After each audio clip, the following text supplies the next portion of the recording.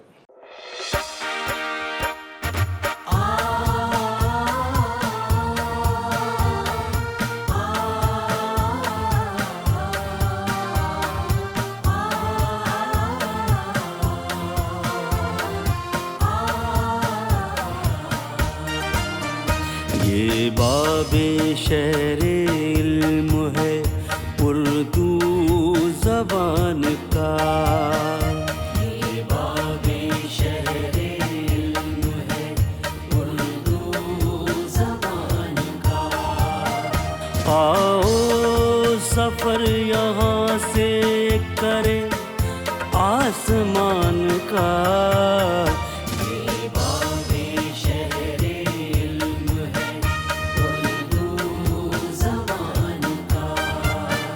ये बाबे शहरे इल्म है उर्दू ज़बान का। इल्मो कमाल फज़लो शियारो शूर तक फैली है दिल नवाज महक दूर दूर तक। मिलता यहाँ निसाब है सारे जहान का, ये बाबे शहरे इल्म है उर्दू ज़बान का, ये बाबे शहरे इल्म है उर्दू ज़बान का।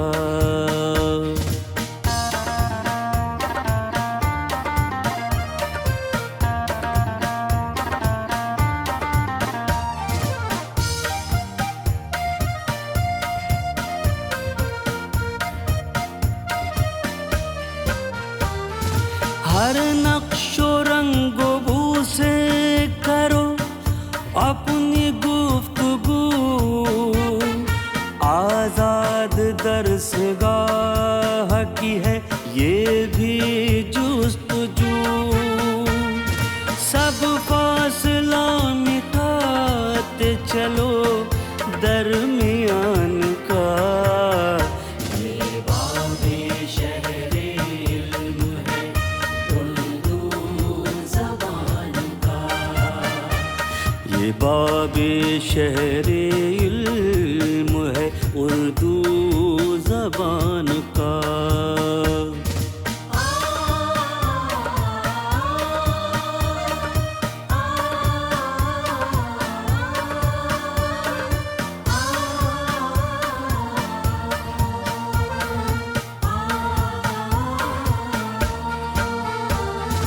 ग़र्बो जुनूब से होके शर्क़ो वो शुमाल से, आगे बढ़ो ख़याल मिला दो ख़याल से। चर्चा हो कायनात में हिंदुस्तान का, ये बाबे शहरे इल्म है उर्दू ज़बान का, ये बाबे शहरे इल्म है उर्दू ज़बान का।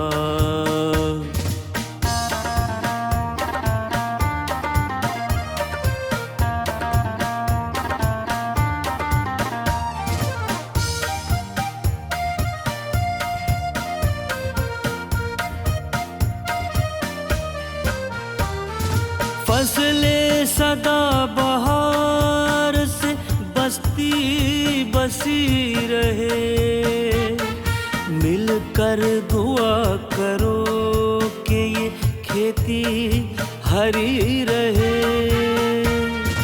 साया रहे सरों पे किसी साहिबान का।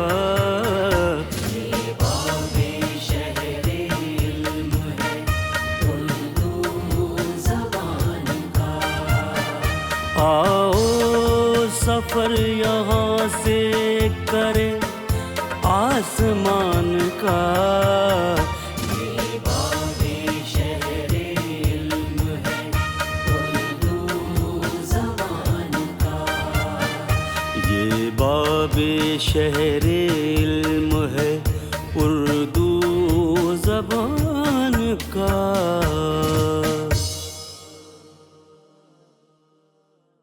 मैं अब जो हमारे यहाँ आए मेहमान ख़ुसूसी वो मेहमान एज़ाज़ी हैं, उनकी खिदमत में जो है पौधा पेश करने के लिए मैं dean school of arts and social sciences मोहतरमा प्रोफेसर शाहिदा और शोबे तालीम निस्वां की सदर डॉक्टर शबाना कैसर से इल्तिमास करता हूँ कि वो आज के हमारे मेहमान ख़ुसूसी जनाब प्रोफेसर आमिरुल्लाह ख़ान साहब की खिदमत में एक ख़ूबसूरत पौधा पेश करें।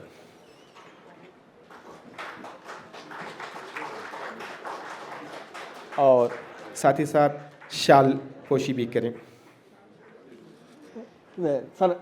मेहमानों की खिदमत में सनत पेश की जा रही है। इसी तरह मैं इल्तिमास करता हूँ मोहतरमा प्रोफेसर शाहिदा साहिबा और डॉक्टर शबाना कैसर से कि वो हमारे मेहमान एज़ाज़ी और यूनिवर्सिटी के रजिस्ट्रार जनाब प्रोफेसर शेख इश्तियाक अहमद साहब की खिदमत में पौधा और सिपासनामा पेश करें।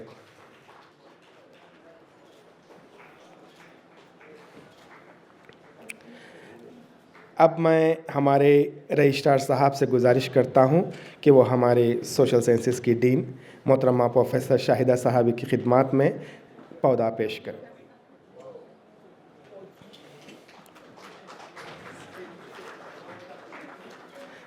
इसी तरह मैं गुजारिश करता हूं जनाब रजिस्ट्रार साहब से कि वो हमारे इस शोबे की सदर मोहतरमा डॉक्टर शबाना कैसर साहब की खिदमत में पौधा पेश करें। वाह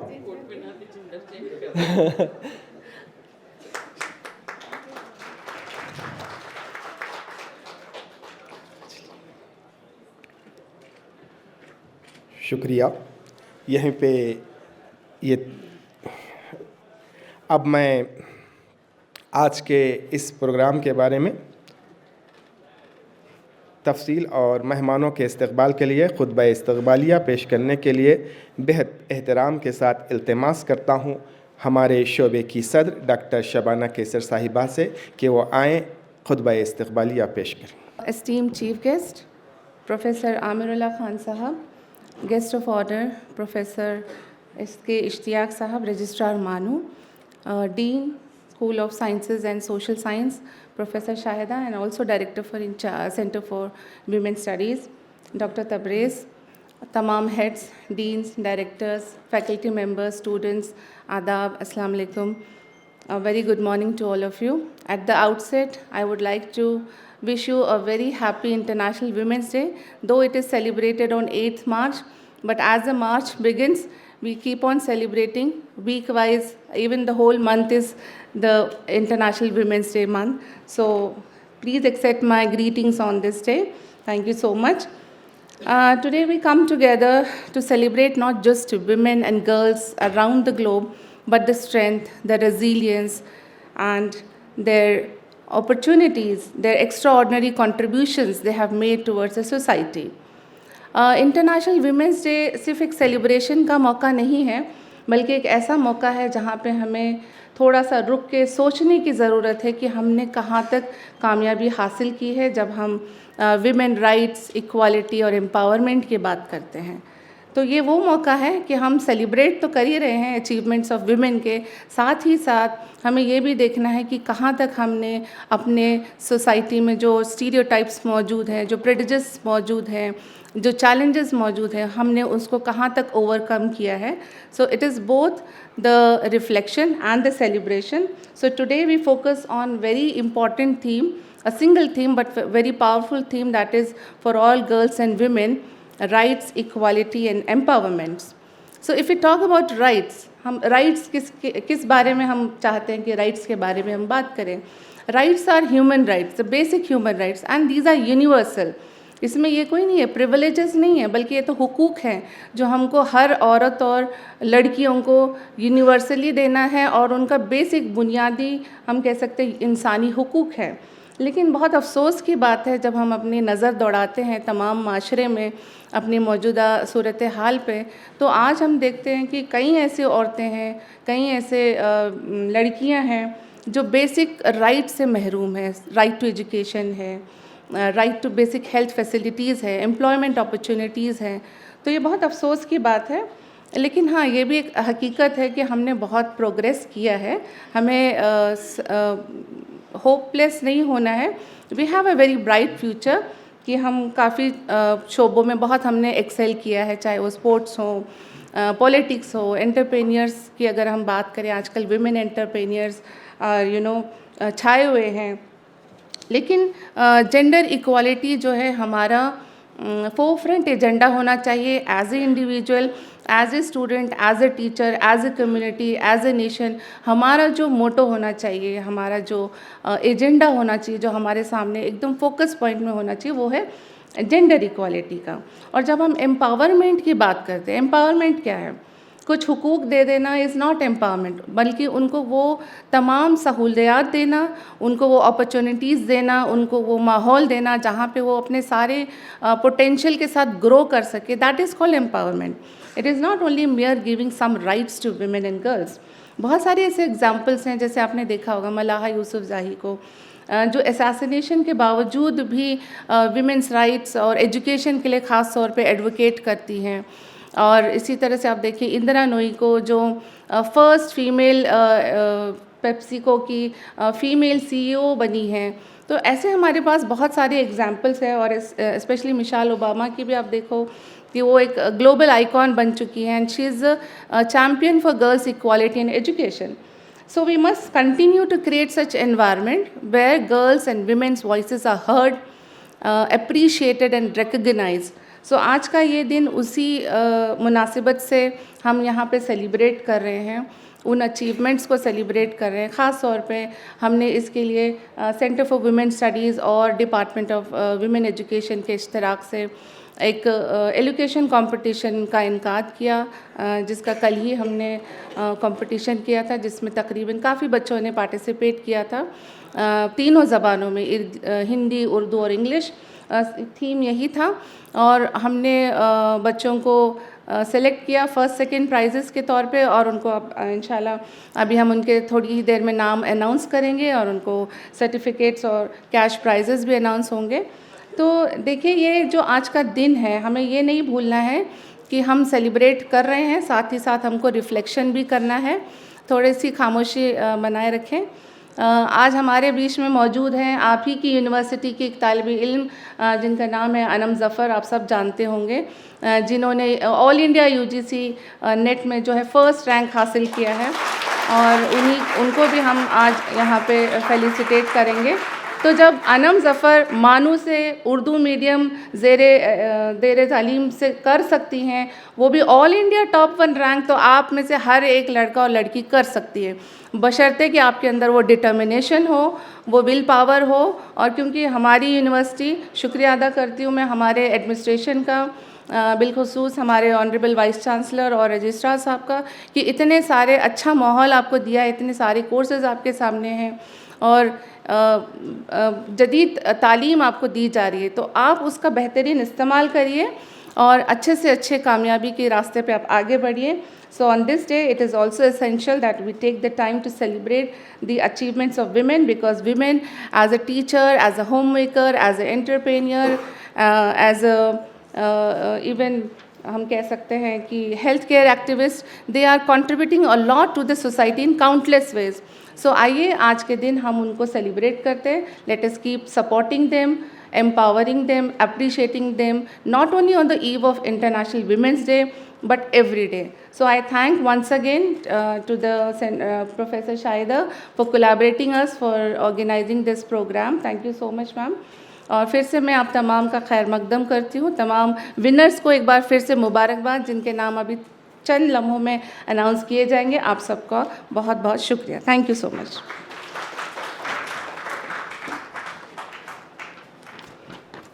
बहुत बहुत शुक्रिया। ये थी डॉक्टर शबाना कैसर। डॉक्टर शबाना कैसर मौलाना आज़ाद उर्दू यूनिवर्सिटी में मनोटा जो असातिज़ा की अंजुमन है उसकी सदर हैं। इसके अलावा कुल हिंद सतह पर भी उनकी क़ायदाना सलाहियत को हिंदुस्तान भर में तस्लीम करते हुए हिंदुस्तान भर में जामियात हैं, उन जामियात की जो अंजुमन है उसकी भी आप नायब सदर हैं और आप पहली ख़ातून यहाँ की जो मनोटा की सदर हैं। इसी तरह आपकी क़ायदाना सलाहियत को मुल्क भर में तस्लीम किया जा रहा है। ये मानो के लिए भी एक बड़ा एज़ाज़ है।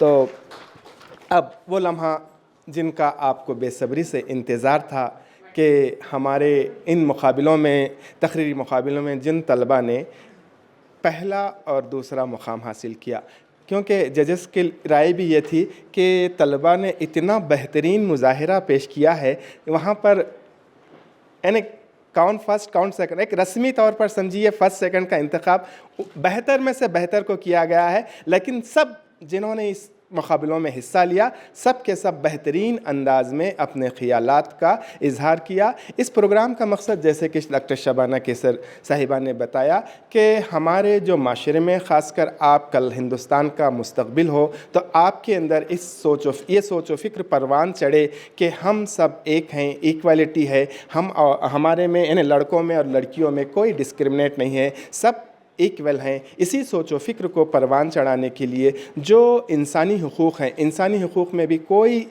इम्तियाज़ नहीं होना चाहिए, वही हुकूक़ जो लड़के को मिलते हैं लड़कियों को भी मिलना चाहिए। इसी नुक्ते नज़र के साथ सबको बाइख्तियारी का जो, सबके लिए बाइख्तियारी का जो कॉन्सेप्ट है हमारा, उसी को आगे बढ़ाने के लिए हम इस प्रोग्राम का इनेकाद किए थे। तो मैं अब ऐलान करता हूँ। तो सबसे पहले उर्दू में मिस्टर आबिद रज़ा को पहला इनाम, आबिद रज़ा से गुजारिश की जाती है कि वो शयनशीन पर तशरीफ़ लाएँ। और मैं साथ ही साथ हमारे मेहमान खुसूसी जनाब प्रोफेसर आमिरुल्लाह ख़ान साहब और हमारे हर दिल अज़ीज़ रजिस्ट्रार प्रोफेसर शेख इश्तियाक अहमद साहब से इल्तिमास करता हूँ, प्रोफेसर शाहिदा मैडम से, कि वो हमारे फ़ातिहीन को सनद और नक़दी इनाम पेश करें। ये देखिए, जो अव्वल आया है उसे 1500 रुपये नक़द इनाम के साथ एक सर्टिफिकेट पेश की जा रही है, और जो दुवम आए हैं उन्हें 1000 रुपये का नक़द इनाम और एक सनद पेश की जा रही है। इसी तरह ये हैं स्कूल ऑफ लॉ से हैं, ये BA LLB कर रहे हैं, इन्होंने हमारे मुकाबले में अव्वल आया है, तो इन्हें दिली मुबारकबाद भी पेश करता हूँ। साथ ही साथ एक ज़ोरदार तालियाँ। चलिए, मोहम्मद सलमान, मिस्टर मोहम्मद सलमान शोबे उर्दू से हैं, PhD के आप PhD के स्कॉलर हैं आप, तो आपने भी बेहतरीन मुज़ाहिरा किया, तो आपकी खिदमत में भी नक़द इनाम और सनद पेश की जा रही है।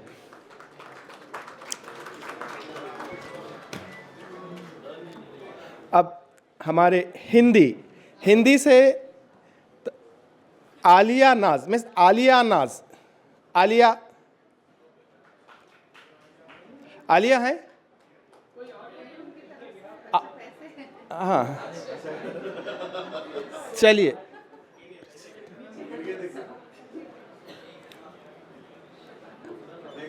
नेक्स्ट, अपराजिता आनंद, सेकंड प्राइज, हिंदी से सेकंड प्राइज, शायद क्लासेस हैं, शायद हिंदी से सेकंड प्राइज। चलिए, मैं अंग्रेज़ी में जो है बेहतरीन मुज़ाहिरा, अंग्रेज़ी में तकरीर का जो है इसी मौजू और इसी टॉपिक पर, तो मिस मारिया सूरी जो BA LLB की तालिब इल्म हैं, लॉ डिपार्टमेंट से हैं, अव्वल प्राइज़ हासिल किया है।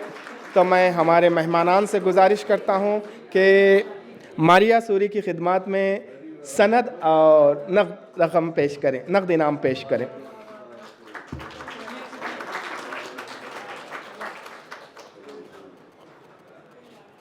और दूसरा इनाम अंग्रेज़ी में जो है फ़रहीन गफ़ूर, मिस फ़रहीन गफ़ूर, ज़ोरदार तालियां। फ़रहीन गफ़ूर ने दूसरा इनाम हासिल किया है।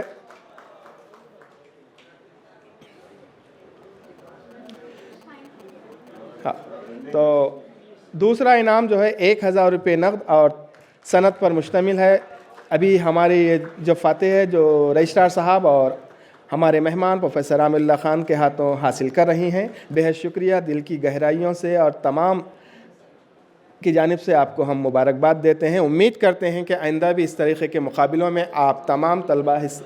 तो अब एक और कि देखिए, तालीमी इदारों का जब कौमी सतह पर या कहीं पर नाम होता है तो उसके तलबा से, उसकी कारकर्दगी से होता है। तो ऐसे ही हमारी एक यहाँ के शोबे तालीम व तरबियत की स्टूडेंट अनम ज़फ़र ने बेहतरीन कारकर्दगी का मुज़ाहरा करते हुए UGC नेट JRF में कौमी सतह पर अव्वल रैंक लेकर आया है। तो इस मौके पर आज के इस प्रोग्राम में उन्हें भी तहनीत पेश की जा रही है। अनम ज़फ़र ये हम सब यूनिवर्सिटी के तमाम तलबा व तालिबात के लिए एक मिसाल है, रोल मॉडल बनी है, क्योंकि आपने बेहतरीन मेहनत करके JRF में सिर्फ कामयाबी नहीं बल्कि कौमी सतह पर अव्वल मुकाम हासिल किया है। तक़रीब तक़सीम इनामात के इस तक़रीब के सिलसिले को आगे बढ़ाता हूँ कि आज हमारे बीच मेहमान ख़ुसूसी की हैसियत से इंतहाई मुअज़्ज़ज़ शख्सियत जनाब प्रोफेसर आमिरुल्लाह ख़ान साहब तशरीफ़ फरमा हैं। तो मैं उन्हें दावत ख़िताबत देने से क़ब्ल कुछ उनके बारे में कहूँ, क्योंकि अगर उनके बारे में मैं कहता चलूँ तो आज का पूरा दिन भी गुज़र जाएगा। आपकी कामयाबियाँ, आप इतने इदारों से मुंसलिक हैं जिसका पूरे का ज़िक्र करना भी इस थोड़े से लम्हात में मेरे लिए मुमकिन नहीं है। मगर एक बड़ा इम्तिहान मैं अपना समझता हूँ कि आपकी शख्सियत के बारे में क्या कहूँ क्या ना कहूँ, क्योंकि आपकी शख्सियत, देखिए, दो चीज़ें होती हैं। एक इदारे से शख्सियत का नाम होता है और एक शख्सियत से इदारे का नाम होता है। तो प्रोफेसर आमिरुल्लाह ख़ान उन शख्सियात में से हैं जिनकी वजह से इदारों का नाम बुलंद होता है। तो प्रोफेसर आमिरुल्लाह ख़ान साहब का ताल्लुक़ शहर हैदराबाद से है। आपने हैदराबाद पब्लिक स्कूल में तालीम हासिल की, भी जामिया उस्मानिया में भी आप, उसके इंजीनियरिंग कॉलेज से भी आप तालीम हासिल की, जामिया मिल्लिया इस्लामिया दिल्ली से आपने PhD किया। उसके बाद आपका सिविल सर्वेंस से भी आप वाबस्ता रहे।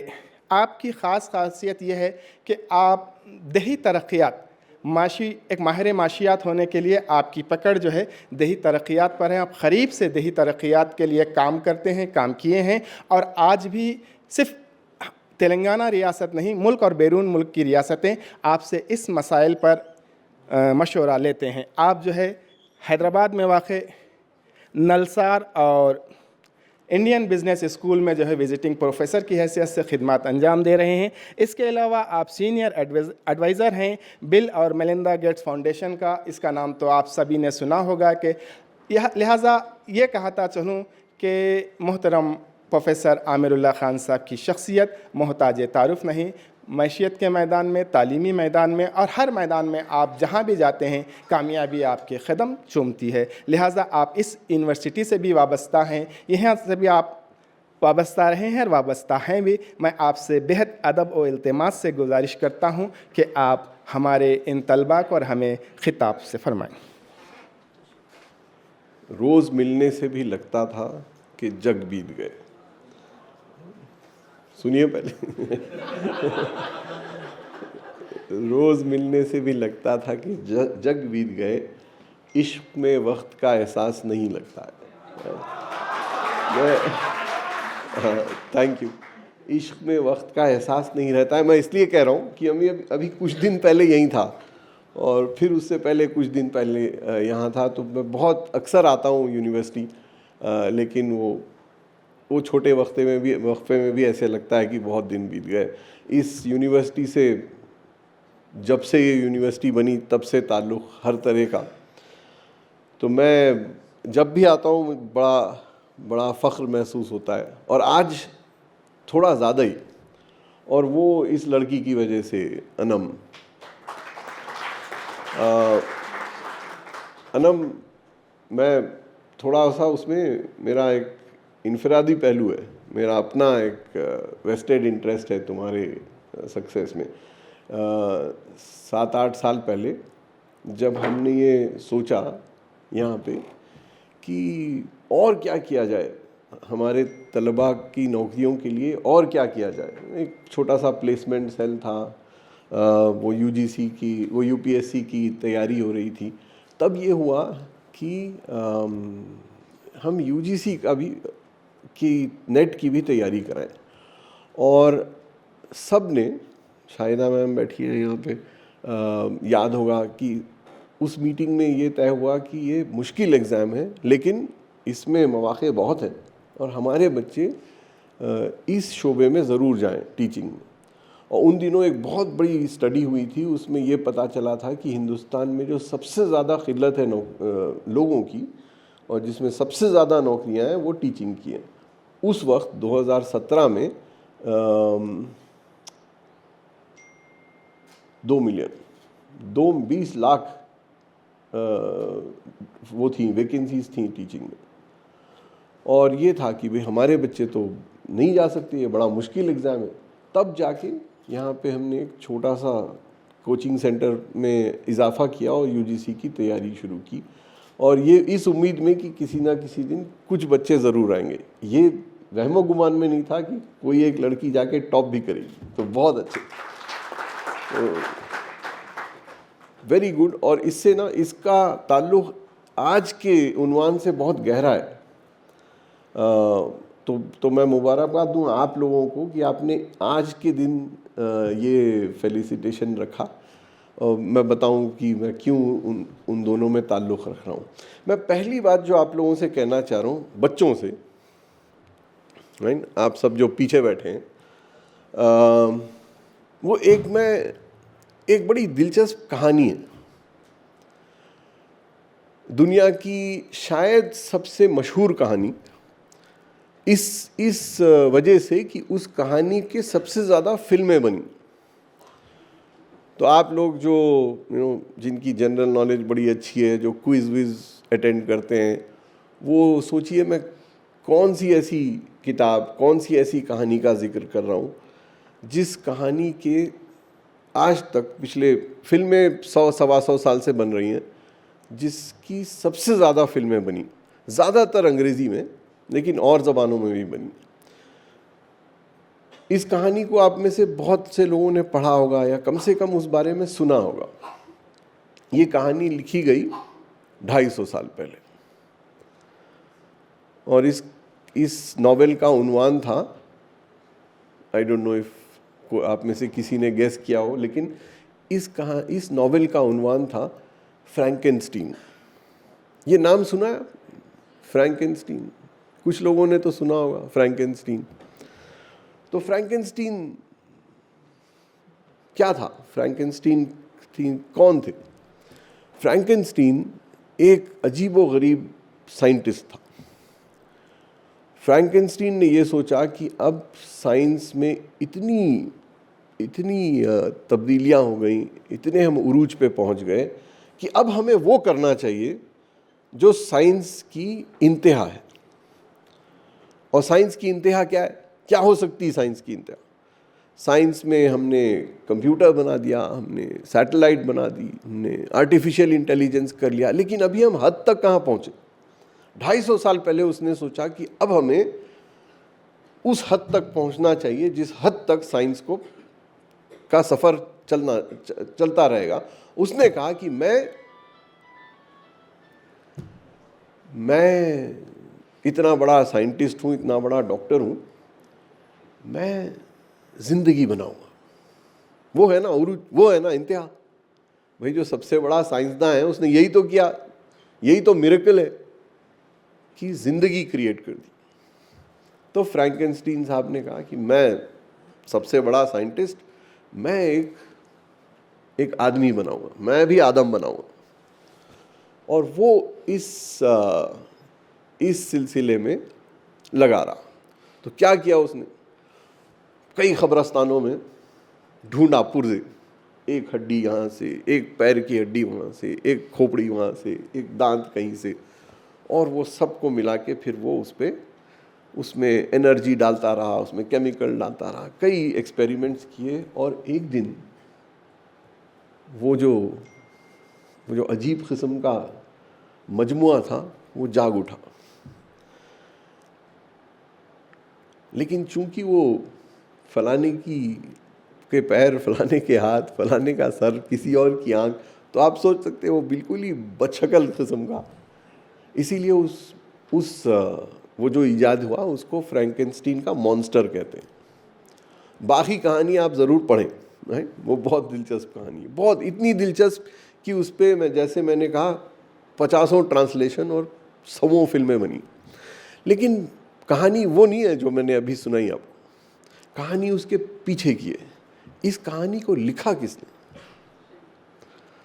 1770 में इस कहानी को लिखा किसने? असली कहानी जो मैं बता रहा हूं वो ये है। तो होता क्या है कि एक छोटे से इटली के शहर में 3 लोग रात को बैठे हुए हैं। उसमें से एक बहुत बड़ा राइटर है लॉर्ड बायरन। लॉर्ड बायरन अंग्रेजी का बहुत ही उम्दा, शेक्सपियर के बाद आप लॉर्ड बायरन की बात करते हैं। एक और इंग्लिश का राइटर जॉन बरीटो, और एक छोटी सी लड़की।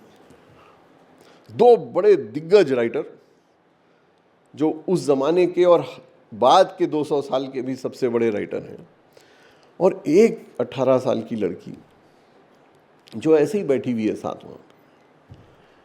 और इन तीनों ने ये कहा कि हमने तो बहुत अच्छी कहानियाँ, रोमांटिक कहानियाँ, रोमांटिक पोइट्री बहुत लिख ली, आज हम एक खौफनाक कहानी लिखेंगे, आज हम सब एक हॉरर स्टोरी लिखेंगे, और हम ये तय करेंगे कि हम तीनों में से कौन सी सबसे अच्छी रहेगी। तीनों ने लिखी।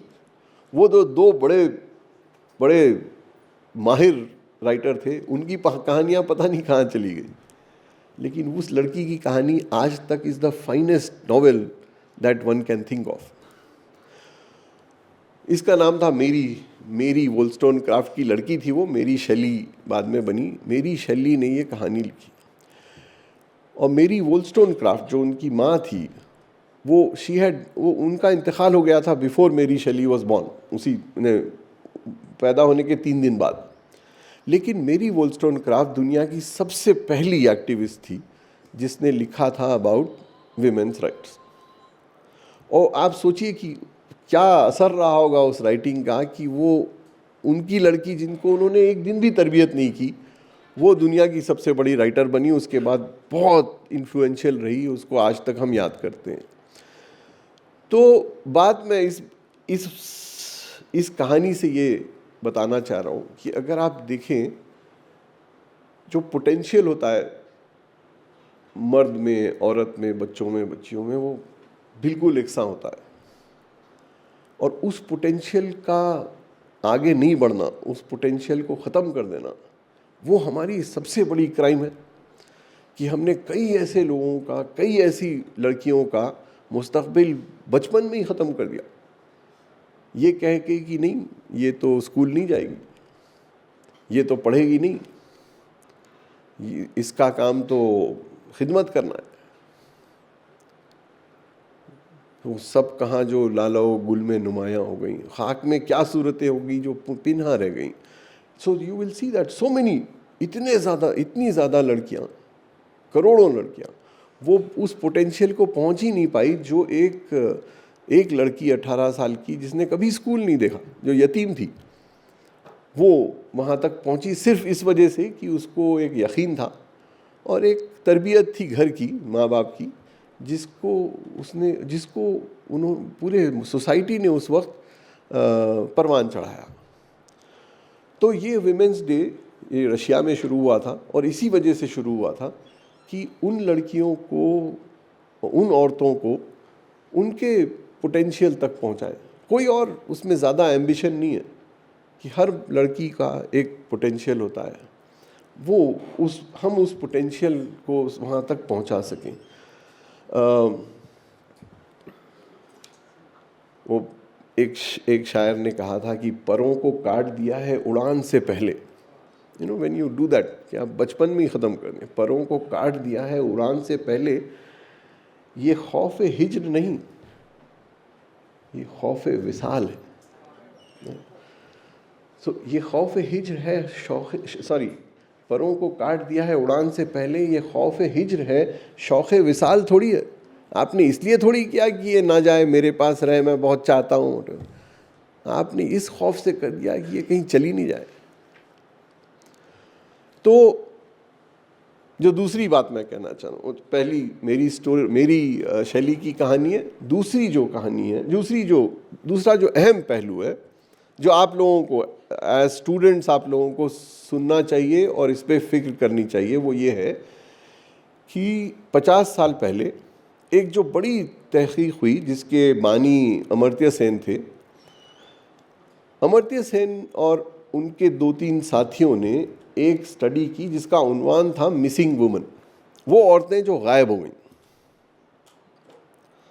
और उस स्टडी का नतीजा ये हुआ कि हमें कई ऐसी चीज़ें पता चली जो हमारी पॉलिसी की वजह से औरतों के ख़िलाफ़ होती हैं। मिसिंग वुमेन, औरतें जो गायब हैं। तो 1980 के आसपास हम गिनने लगे कि मर्द कितने हैं और औरतें कितनी हैं दुनिया में। अब आप बताएं कि एक माशरे में, एक डेमोग्राफी में, एक इलाके में, एक सूबे में, एक मुल्क में क्या प्रोपोर्शन होना चाहिए? अगर 100 लोग हैं तो उसमें मर्द कितने होने चाहिए और लड़कियां कितनी, औरतें कितनी होनी चाहिए? प्रोबेबिलिटी आपने मैथ्स में पढ़ी होगी। जब बच्चा पैदा होता है तो वो बाहर खड़े होते हैं लोग ये पूछने के लिए कि लड़का हुआ या लड़की हुई, क्या प्रोबेबिलिटी? Equal, isn't?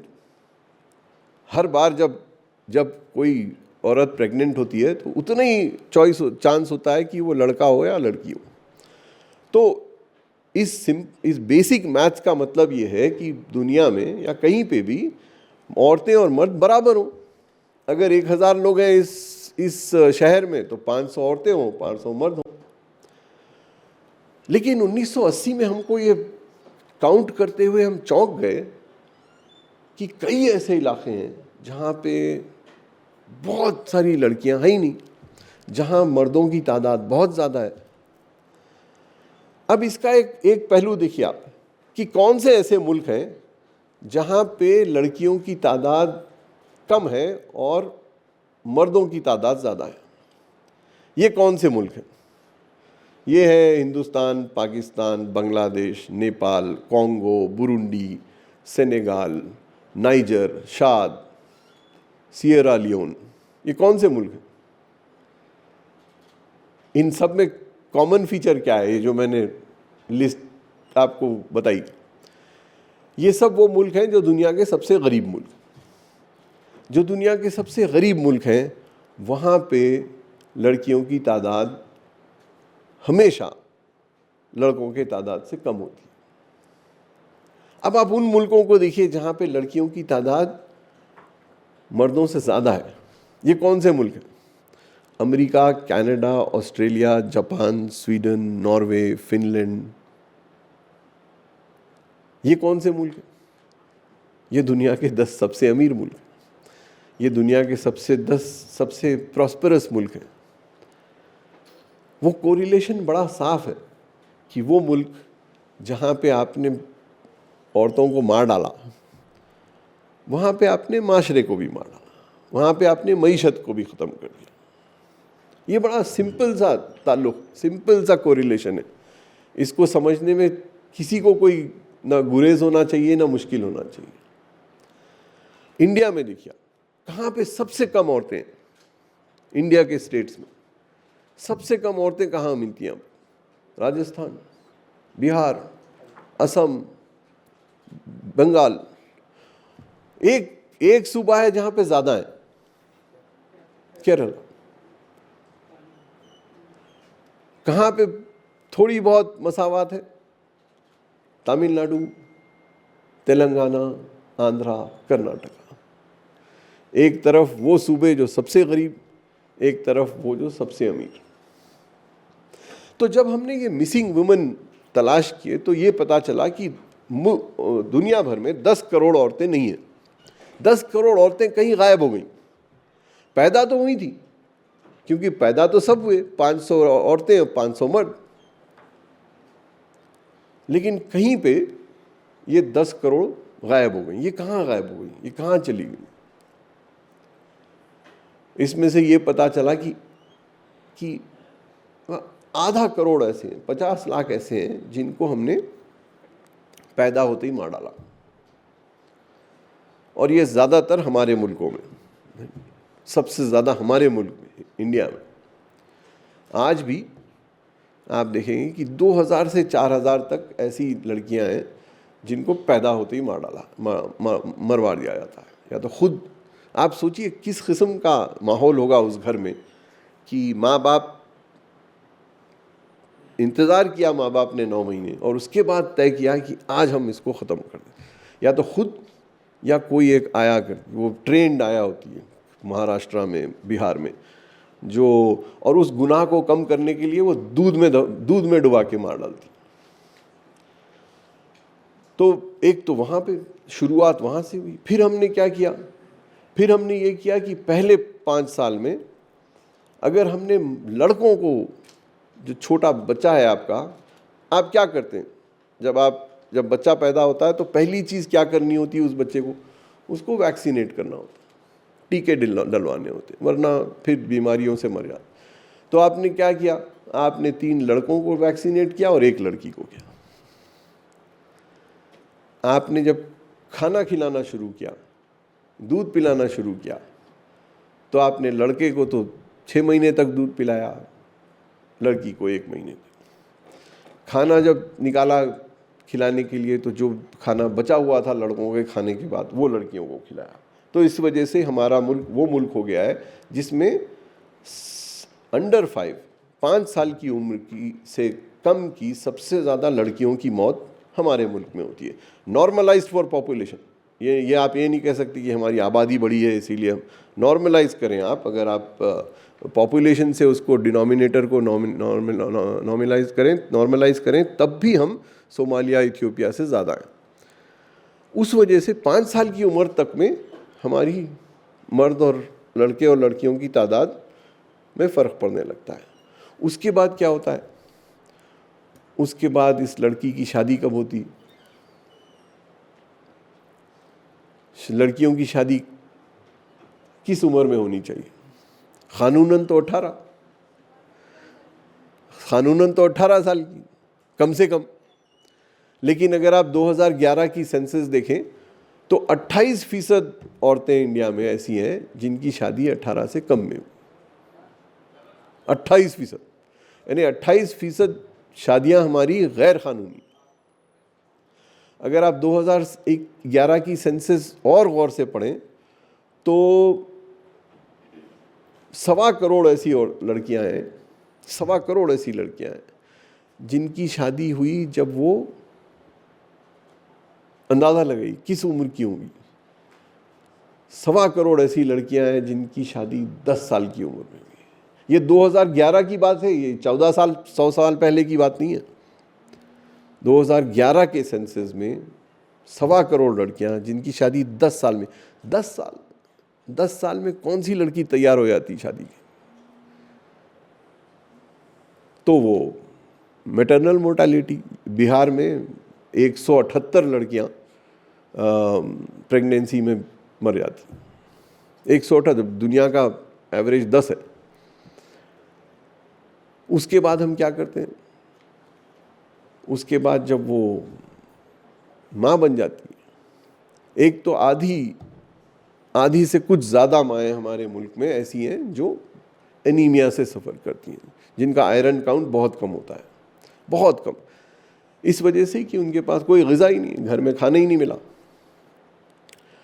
आप फिर ये कैसे उम्मीद रखते हैं कि जो औरत हीमोग्लोबिन काउंट में बिल्कुल नीचे है, आयरन काउंट में बिल्कुल कमज़ोर है, वो फिर आपको एक तंदुरुस्त लड़का कहाँ से देंगे? तो ये ताज्जुब कहाँ कैसे होगा कि ये ताज्जुब क्यों होता है आपको कि हमारी औसतन बर्थ वेट, इंडियन चाइल्ड का औसतन बर्थ वेट 2.5 किलो होता है, और कई बच्चे ऐसे होते हैं जो 2 किलो से कम के होते हैं। वो कैसे सरवाइव करेंगे? वो 10 साल के कैसे होंगे? वो वाकई 5 साल से पहले मर जाएंगे।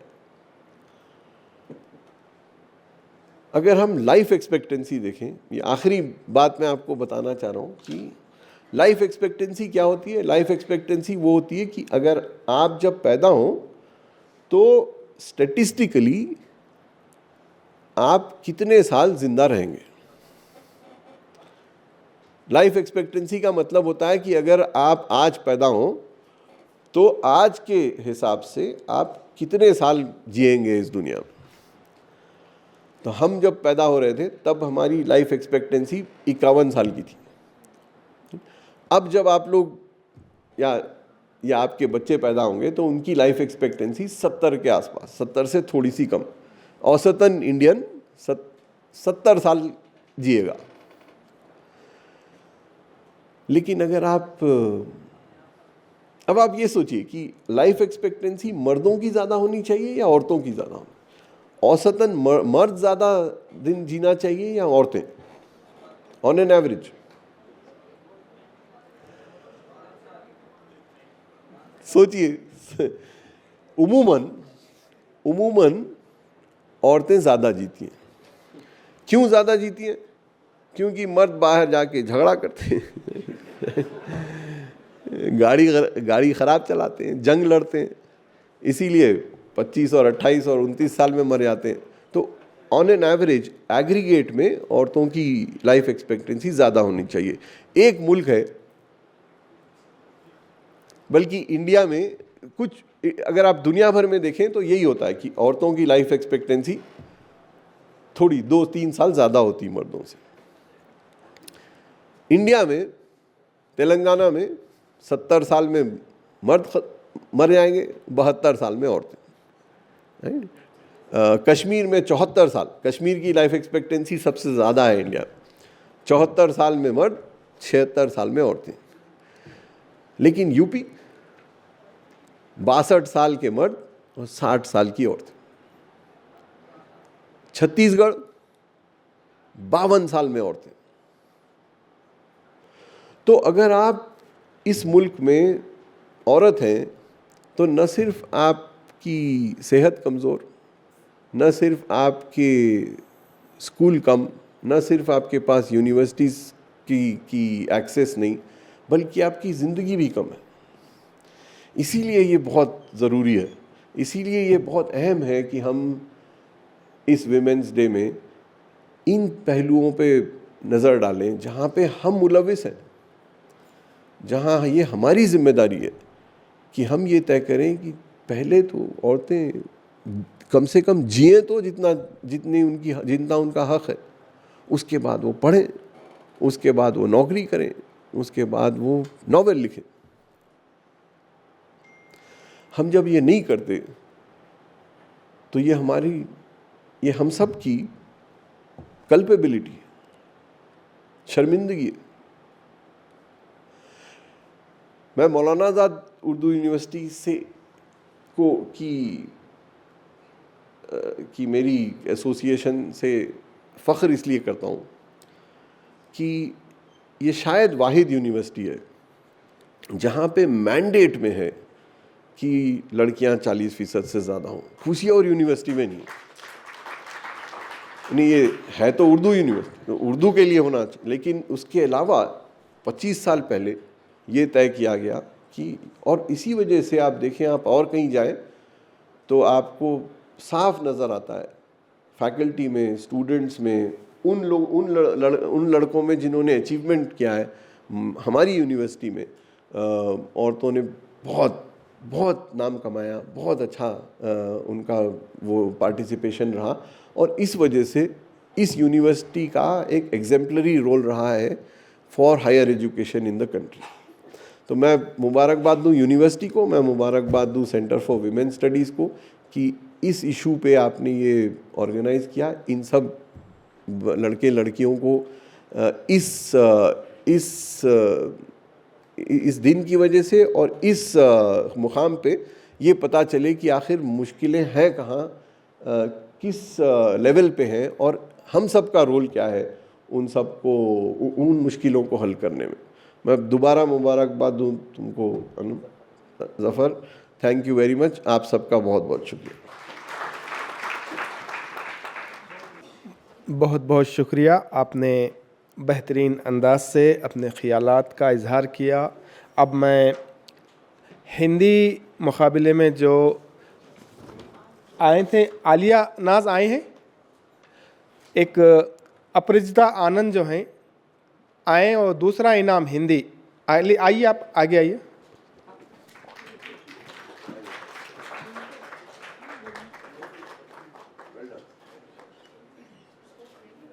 मुबारक।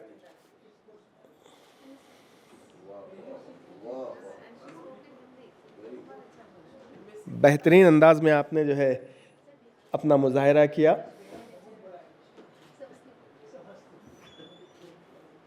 ओके, एक बार ज़ोरदार तालियां। शुक्रिया। तो इस तरह के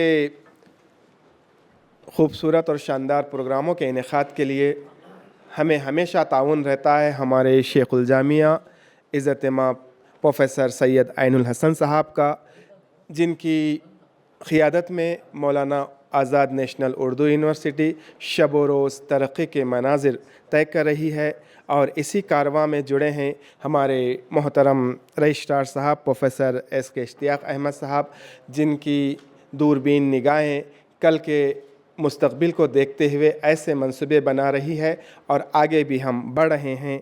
बहुत ही हरकियाती शख्सियत है प्रोफेसर इश्तियाक अहमद साहब, हमेशा उनका ताउन रहता है। मैं इस शेर से आपको एक शेर,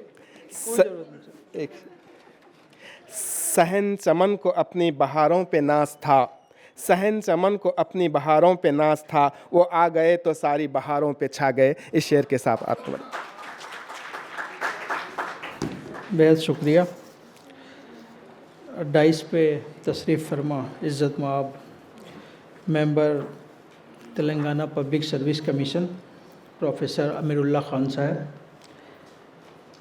हमारे स्कूल की dean professor Shahida, professor Shabana Kaiser, doctor Tabrez Hasan और दिगर असातिज़ा, मुझे नहायत खुशी है इस इंटरनेशनल वीमेन डे के मौके से इस प्रोग्राम का इनेकाद किया जा रहा है। लेकिन ख़ास बात यह है कि इस मौके को सेलिब्रेट करने के लिए मुख्तलिफ़ डिपार्टमेंट्स, मुख्तलिफ़ स्कूल्स पे स्टूडेंट्स को बड़े पैमाने पे इन्वॉल्व करके मुख्तलिफ़ तरह के कंपटीशंस का इनेकाद किया गया है।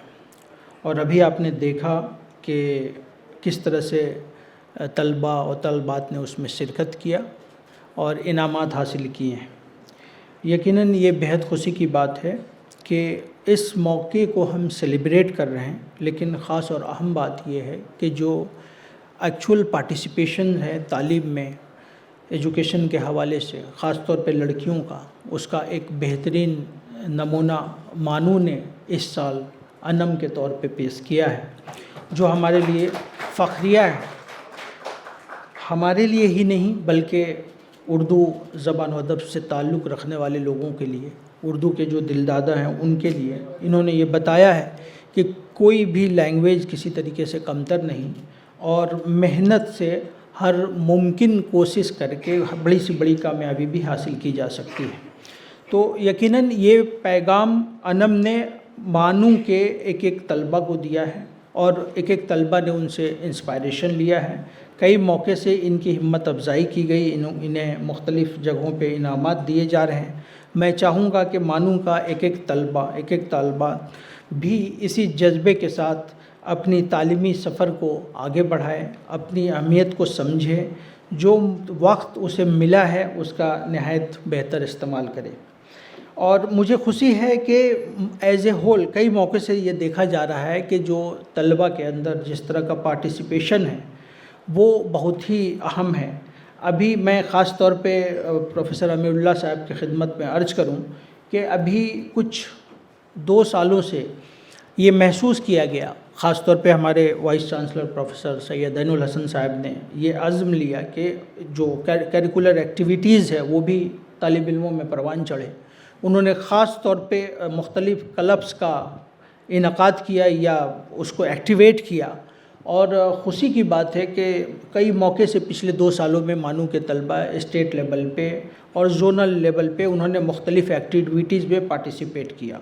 और कोई 3-4 महीना पहले अभी साउथ जोन से बच्चे जीत के आए थे नेशनल यूथ फेस्टिवल के हवाले से, और फिर नेशनल लेवल पे उन्हें नेशनल यूथ फेस्टिवल के ज़रिए नेशनल लेवल पे दिल्ली के एमआईटी यूनिवर्सिटी में पार्टिसिपेट करने का मौका मिला।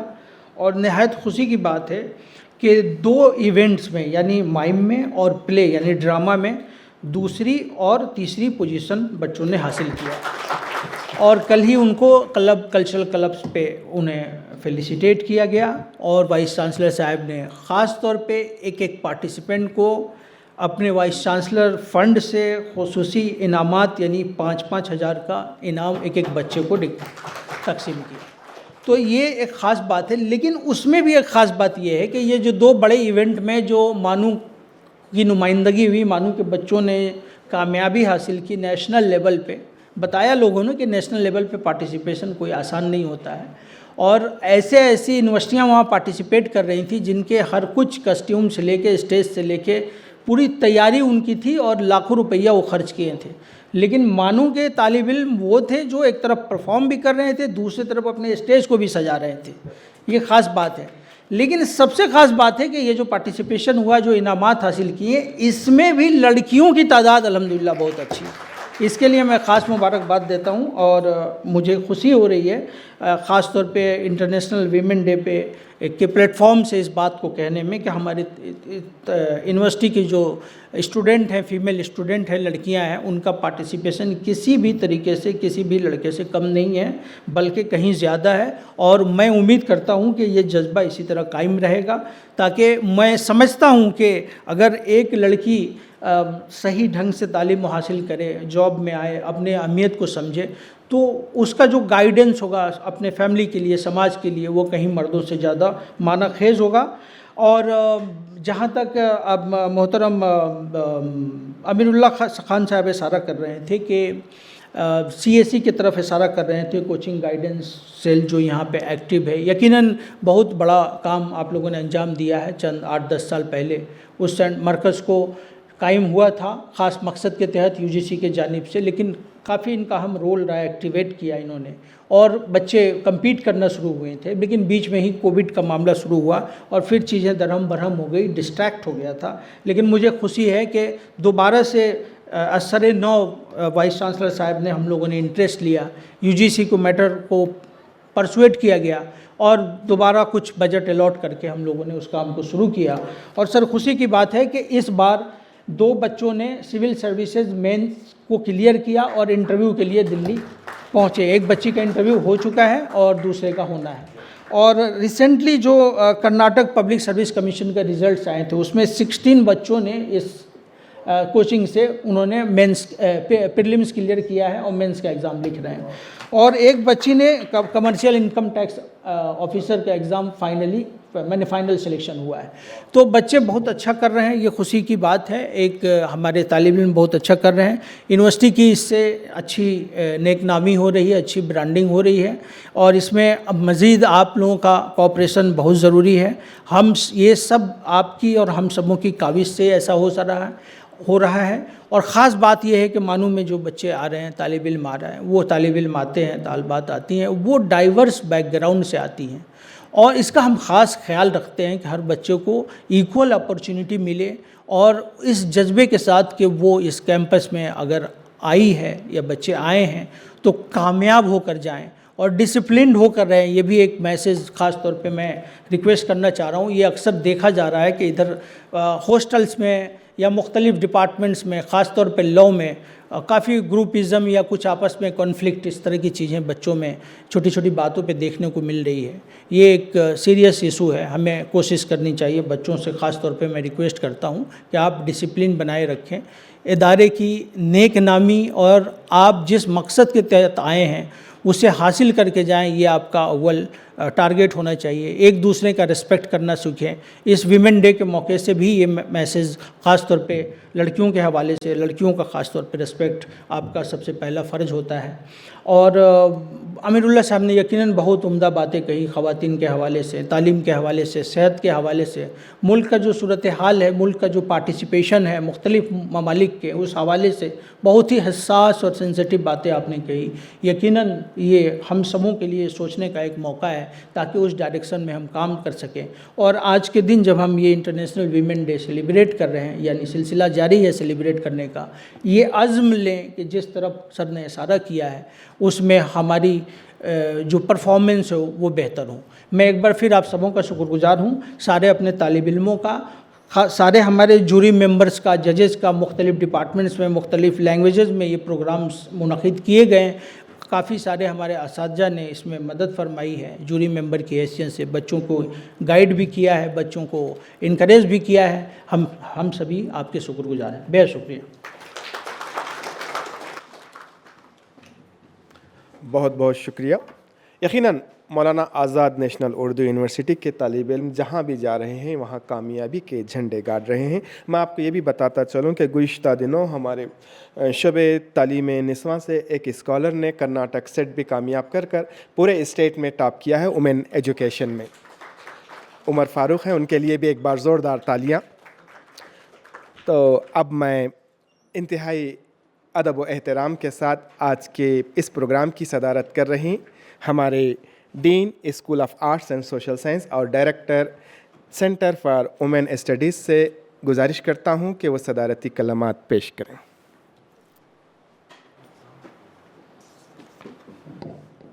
अस्सलाम वालेकुम, आदाब। आज दोबारा हम यहाँ जमा हुए हैं। एक हफ्ते से आप रजिस्ट्रार साहब वाकिफ़ हैं कि हम वुमेंस डे सेलिब्रेट कर रहे हैं, डेज रादर, बिकॉज सर्कुलर आते रहते हैं गवर्नमेंट के, हम करते जा रहे हैं। और आज का ये कंक्लूडिंग सेशन है। हमने वेरियस एक्टिविटीज़ गर्ल्स हॉस्टल में करवाए, साइकिलिंग हुआ, एक्सरसाइजेस हुए, योगा हुआ, लेक्चर्स हुए, और इसके अलावा गुलफिशा मैडम ने अपने स्कूल में भी काफ़ी एक्टिविटीज़ करवाई। तो इस तरह से मानू ने अपना फ़र्ज़ निभाया बहुत बेहतर तरीके से। आज का मौजू जो है for all women and girls, जो राइट्स और इक्वालिटी और एम्पावरमेंट, तीन अल्फाज का जो मजमू दिया गया है, हमें इसमें गौर व खौज करने की ज़रूरत है। हम स्लोगन, जो स्लोगन देने में बहुत मशहूर है, India is very famous for that, we are very good at it. Also Aamir साहब for making policy and programmes which do not percolate down to the ground reality. होते ही नहीं हैं, फिर 10 साल आ जाते हैं, नए प्रोग्राम आ जाते हैं। इसी तरह एजुकेशन पॉलिसीज़ बनते हैं, तमाम 100% इम्प्लीमेंट भी नहीं होता, 50% भी नहीं होता, और फिर दूसरी प्लान आ जाती है। तो हम इंडिया में ज़रूरत इस बात की है कि हम जो बोल रहे हैं उस पर कायम रहें, उस पर चलें। ये नहीं होता है इंडिया इसके लिए बड़ा फेमस है। आप देख लें NEP का क्या हुआ है, इसी तरह दूसरी जो वुमेन एम्पावरमेंट पॉलिसीज़ हैं उसका क्या हो रहा है। हमें इन तीन अल्फाज, तीन टर्म्स की मानवियत को देखना बहुत ज़रूरी है। इक्वालिटी किसे बोले, एम्पावरमेंट एट द एंड किसे बोल रहे हैं, बीच में आपको आएगा इक्वालिटी। क्या मसावत हम दे रहे हैं? आज आमिर साहब की तकरीर बे इंतहा मौजू, आपने जो ख़वातीन का पैदाइश से पहले से लेके कोख से ख़बर तक का जो सफ़र, जो ट्रैजेक्ट्री आपने बताई, मिनवान वही हो रहा है हर एक के साथ। UN की रिपोर्ट आप देखें, I quote again and again, secretary general ने क्या कहा, जेंडर इक्वालिटी यानी सिर्फी मसावात के हुसूल के लिए और 200 साल चाहिए। सिर्फ हिंदुस्तान नहीं, एक एवरेज ग्लोबल लेवल पे। तो आप बताएं कि हम सिर्फ स्लोगन्स, यहाँ तक कि हमारा तो कॉन्स्टिट्यूशन हमें पूरे राइट्स देता है, लेकिन आज भी बात हो रही है राइट्स, इक्वालिटी और एम्पावरमेंट की। मुसलसल आज़ादी तो छोड़िए, आज़ादी से पहले भी बहुत हो, अभी भी बहुत होता है, लेकिन साथ ही साथ आप उन स्टैटिस्टिक्स को दीजिए जो आमिर साहब ने आपको दिए, इसमें बढ़त होती जा रही है, अमवात बढ़ रहे हैं। बास स्टेट बेहतर परफॉर्म कर रहे होंगे, लेकिन जहाँ पहले बीमारों, वो that is not the time to discuss now, कुछ स्टेट्स थे जहाँ पे ख़वातीन की या बच्चियों की लाइफ पे बहुत ख़तरनाक साए मलडाते रहते थे, उनको जीने की उम्मीद नहीं थी पैदाइश के बाद। लेकिन आज पूरा हिंदुस्तान रेड हो गया है ख़वातीन के ब्लड से। आज हमें गवर्नमेंट से ये उम्मीद की जाती है कि मेरी बेटी को कैसे बचाएं, क्रैडल हाउसेस बनाएं, या जहाँ पे डिलीवरीज होते हैं वहाँ पे लिख के चश्मा कर दे दीवार पे कि अगर बच्चे का सेक्स या जिन्स जानने की कोशिश करेंगे, डॉक्टर और मरीज़ दोनों के दोनों को सज़ा दी जाएगी। तो ये तमाम इंटरफेरेंस हमारी पर्सनल लाइफ में इंटरफियर करना पड़ रहा है कि आप माँ जो एक खुदा के बाद दर्जा रखती है, उसको क्या मजबूरियाँ हैं जो अपनी बेटी को कोख में मारने तैयार हो गई। ला तक़्तुलू औलादकुम खश्यत इमलाक़, कुरान में यह आयत है कि अपनी बेटियों को गरीबी की डर से क़त्ल मत करो। कितने 100 साल पहले, 6वीं सदी में, और आज देखिए ऑल आउट चलें, ढूंढ लें, गारों में पनाएं। शहरों को तो तहजीब ने ताराज किया, किसने बहुत खूबसूरती से लिखा था। आज हम डेवलपमेंट की बात करते हैं, which I question often, is it development और mall development we are talking about? Blindly following western culture, you are losing your own identity. कौवा हंस की चाल चलने गया तो अपनी भी भूल गया। आज हम हमारे कल्चर, संस्कृति, जो भी हमारी तहजीब तमद्दुन था, उससे बाहर आके हम सोच रहे हैं और कॉपी कैट कर रहे हैं। लेकिन उसी तरीके से आप देखिएगा साइमल्टेनियसली आप बच्ची के साथ किस तरह का रवैया अपना रहे हैं। कहाँ हैं आप? ना तो लेफ़्ट को फॉलो कर रहे हैं, ना राइट को फॉलो कर रहे हैं। आप उसी तरह जहेज़ के मुतमन्नी हैं, उसी तरह बेटों का डिमांड है आपका, उसी तरह आप मल्टीपल मैरिजेस करना चाह रहे हैं, आप उसी तरह औरतों को फ़रोग़ कर रहे हैं। नॉर्थ ईस्ट इतना पोरस है एरिया पूरा कि वहाँ से हमारी बेटियों को बाज़ाब्ता उनकी तस्करी की जाती है। Can you imagine which area we need to really mourn about? किस किस पे दुख का इजहार करें, किस किस पे रोएं? एक तरफ India really shines, do we really, do we believe in equality, do we believe in rights? Saba ने बहुत अच्छा, डॉक्टर शबाना किस्तर ने बहुत अच्छा बताया। Each and every aspect of this title we need to explore.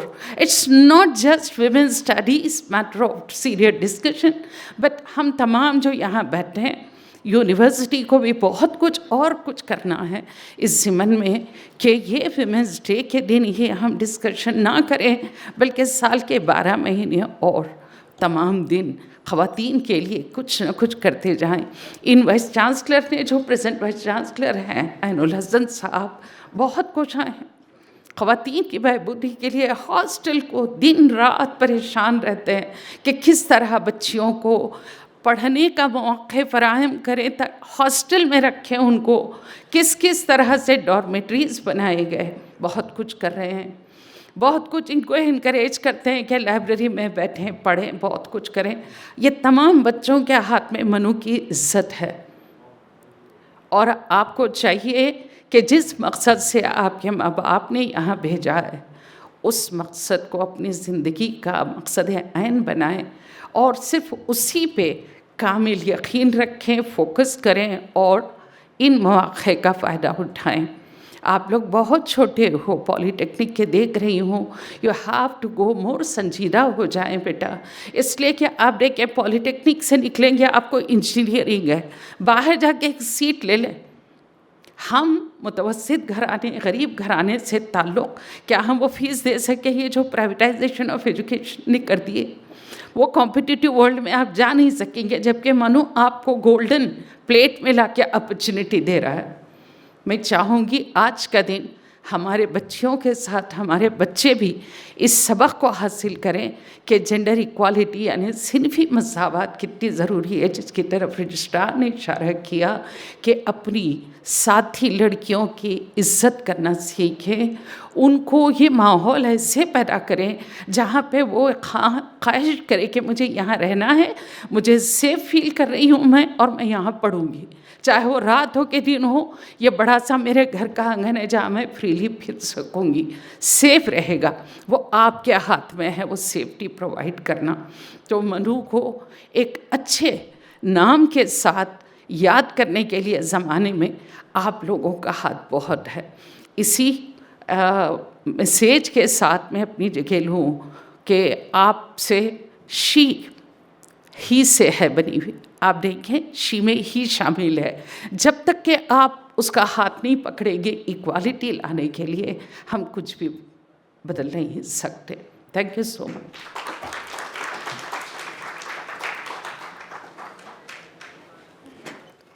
बहुत बहुत शुक्रिया।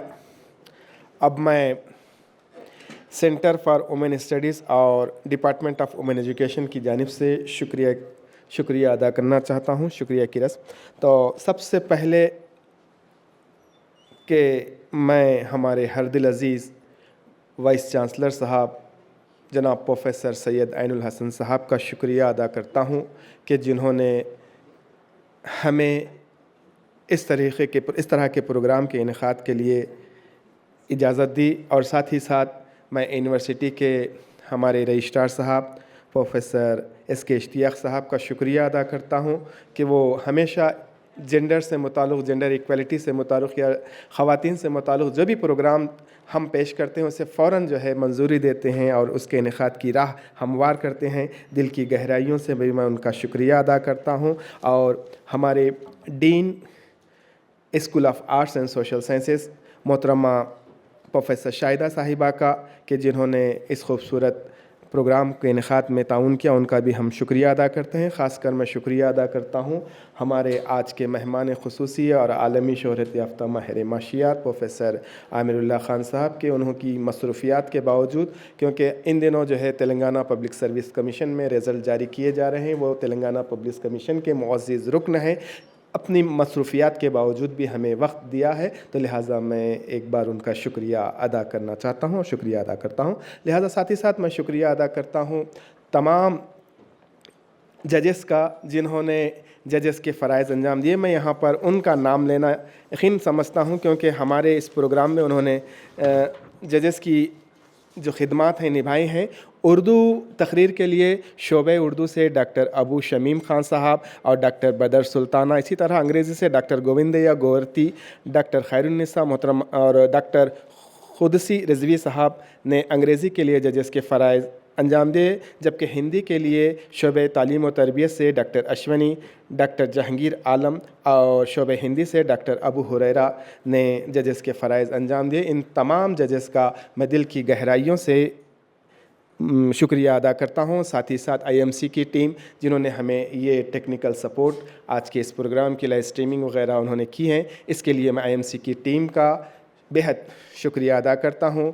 हार्टिकल्चर डिपार्टमेंट और सभी जो शोबे इससे मुंसलिक रहे इस प्रोग्राम में, उन सब का मैं शुक्रिया अदा करता हूँ। ख़ासकर उन हमारे इस डिपार्टमेंट के जो स्कॉलर्स उमर फ़ारूक और फ़रहीन जिन्होंने हमारे इस प्रोग्राम के इनेकाद में ताउन किया है, उनका भी मैं शुक्रिया अदा करता हूँ। आज खिरत के लिए हमारे साथ मौजूद डॉक्टर आतिफ़ इमरान साहब का भी बेहद मशकूर ममनून हूँ कि उन्होंने यहाँ तशरीफ़ लाया। तो सभी का मैं शुक्रिया, दिल से शुक्रिया अदा करता हूँ। टेक्निकल स्टाफ और हमारे प्रोफेसर आमिना तहसीन साहिबा जो हमारे इस प्रोग्राम में शामिल रही, उनका भी मैं तहे दिल से शुक्रिया अदा करता हूँ। तमाम टीचिंग और नॉन टीचिंग स्टाफ का एक बार फिर मैं तहे दिल से शुक्रिया अदा करते हुए मैं अब हमारे टेक्निकल टीम को से कहता हूं कि वो नेशनल अंतम के लिए सब खड़े हुए। नेशनल अंतम के साथ इस प्रोग्राम का अख्तिताम होगा।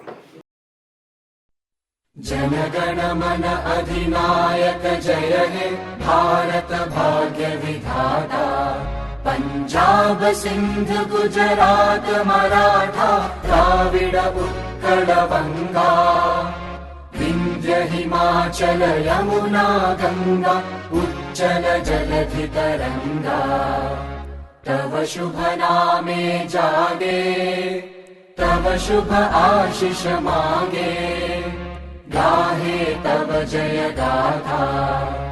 जनगण मंगलदायक जय हे भारत भाग्य विधाता, जय हे जय हे जय हे जय जय जय जय हे।